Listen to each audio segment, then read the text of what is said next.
What's going on, guys? I've got here a 2000 Toyota Corolla, and I'm using this car to point out to you the location of the different fuses for the headlights as well as the relays.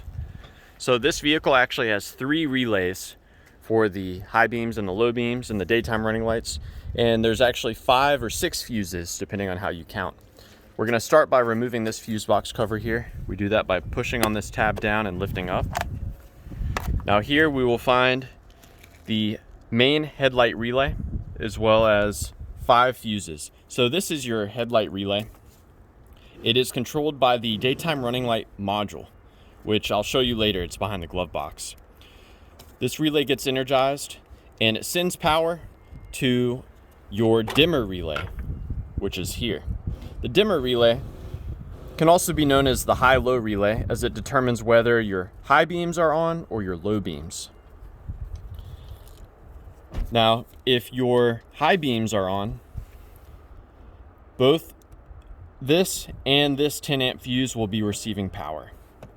So these fuses send power for the high beam circuit.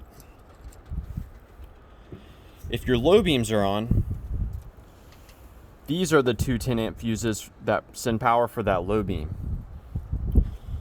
Other notable fuses, this 40 amp main fuse is what provides power for the headlight relay. And there's also a daytime running light fuse. So that is a 7.5 amp fuse right here. This fuse actually gets energized regardless of whether your high or low beam circuit is selected. So this is actually a good fuse to check to see if your headlight relay is working. If you're able to measure power at this fuse, then your headlight relay is definitely working and coming on. Now moving on, there's another relay that's important. This is called the daytime running light relay, and it's right here behind this cover. So the importance of this relay is when it activates, it provides a stronger ground to your headlights. So when this relay is not activated, the lights are dim. They're the daytime running lights. When the computer, or when you turn your high beams or your low beams on with the switch and you desire full brightness, this relay will get engaged and it will send direct power to your bulbs. So one cool thing you can do is you can simulate that by removing the relay and bridging these 2 pins together.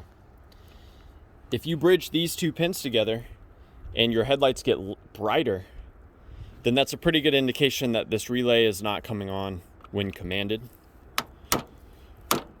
Now let's take a look at where you can actually find the daytime running light module.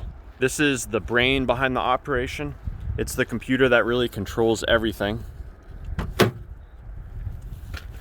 So if you open the glove box, peering in through here, that is actually where you will find the module.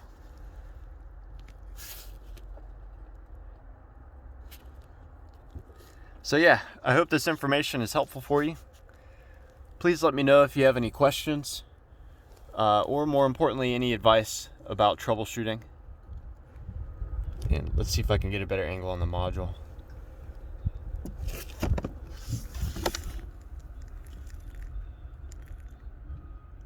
Let's see, there it is right there.